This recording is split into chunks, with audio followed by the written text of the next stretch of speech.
आप सभी को ज्ञात होगा, पिछली 26 मई को प्रधानमंत्री जी ने गुजरात में दाहोद में 9000 हॉर्स पावर का लोकोमोटिव इंजन का जो प्लांट है उसका उद्घाटन किया था। ये जो प्लांट है ये सीमेंस के साथ एक समझौते के तहत बनाया गया है और इसमें जो कॉन्ट्रैक्ट सीमेंस के साथ हुआ है ये करीब 26,000 करोड़ का है।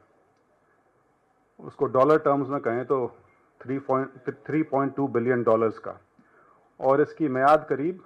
11 साल की है, जिसमें 1200 यूनिट्स ये लोकोमोटिव इंजन्स जो हैं इनका निर्माण वहां किया जाएगा। आज का जो मुद्दा है वो ये है कि कांग्रेस पार्टी को इस करार के बारे में, इस कॉन्ट्रैक्ट के बारे में और इस प्रोजेक्ट के बारे में कुछ चिंताएं हैं, कुछ विषय हैं जो आज आपके सम्मुख में रखना चाहूँगा, और इनका सीधा सीधा संबंध जो है वो पूरी प्रक्रिया जो अपनाई गई है बिडिंग प्रोसेस की उससे जुड़ा हुआ है। उसके अंदर जिस प्रकार की ट्रांसपेरेंसी, पारदर्शिता है उसके बारे में है, और एक बहुत ज़रूरी इसका पहलू है जो उसमें कॉन्फ्लिक्ट ऑफ इंटरेस्ट एक प्रत्यक्ष रूप से दिखाई देता है उसके बारे में। और बड़ी पिक्चर यदि देखें तो पूरा मेक इन इंडिया का जो एक ध्येय है भारत सरकार का, उसके ऊपर कुछ सवालिया निशान लगते हैं।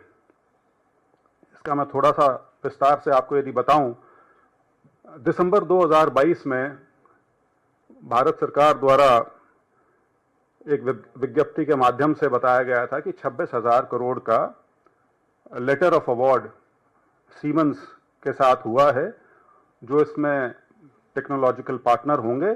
और उसमें यह बताया गया था कि जो पूरा मैन्युफैक्चरिंग है वो दाहोद में होगा। इन लोकोमोटिव इंजन्स का 1200 यूनिट्स जो बनने थे उनका दाहोद में मैन्युफैक्चरिंग होगी, उसका उत्पादन दाहोद में होगा, और ये दाहोद का जो प्लांट है ये करीब 2-2.5 साल में बन के तैयार हो जाएगा, जिसका उद्घाटन जैसे मैंने बताया 26 मई को प्रधानमंत्री जी द्वारा किया गया। और इसका मुख्य बिंदु इसके अलावा ये भी था कि जो हमारा रेलवेज का स्टाफ है उसके जो इंजीनियर्स हैं, अधिकारी हैं, कर्मचारी हैं, खास तौर पे जो इंजन मैन्युफैक्चरिंग है उसकी ट्रेनिंग वगैरह और उसका मेंटेनेंस, वो इंडियन रेलवेज के जो 4 मेंटेनेंस डिपो हैं, विशाखापट्टनम, रायगढ़, पूना और खड़गपुर में, वहां पर किया जाएगा। और दाहोद एक एडवांस्ड इंजीनियरिंग हब के रूप में उभर के सामने आएगा, क्योंकि सारी मैन्युफैक्चरिंग जो है वो वहां पर होगी। और स्वाभाविक सी चीज है, इतना बड़ा प्लांट यदि लगेगा तो हजारों नौकरियां उसके साथ आएंगी, और उसके साथ एक स्पिन ऑफ इफेक्ट जो है और एंसिलरी यूनिट्स वगैरह जो हैं वो भी उसके माध्यम से जुड़ेंगी। लेकिन अब जो तस्वीर उभर के हमारे सामने आई है वो कुछ और दर्शा रही है। तस्वीर ये आई है कि जिस मेक इन इंडिया या मेक इन गुजरात का यहां पे लोगों को आश्वासन दिया गया था वैसा कुछ नहीं है। दाहोद के प्लांट में मैन्युफैक्चरिंग के नाम पे सिर्फ असेंबली है, मतलब बने बनाए पुर्जे या मशीनरी जो है उसको इकट्ठा करके उनको जोड़ने का काम है, उसकी टेस्टिंग है और कमीशनिंग है। कमीशनिंग मतलब जब बन के तैयार हो जाएगा तो वहां से वो कमीशन हो जाएगा। जो असली मैन्युफैक्चरिंग है क्रिटिकल कंपोनेंट्स की, चाहे वो इंजन सिस्टम्स हों या पावर कन्वर्टर्स हों या और जो इस तरह की चीजें जो इन लोकोमोटिव्स में जाती हैं,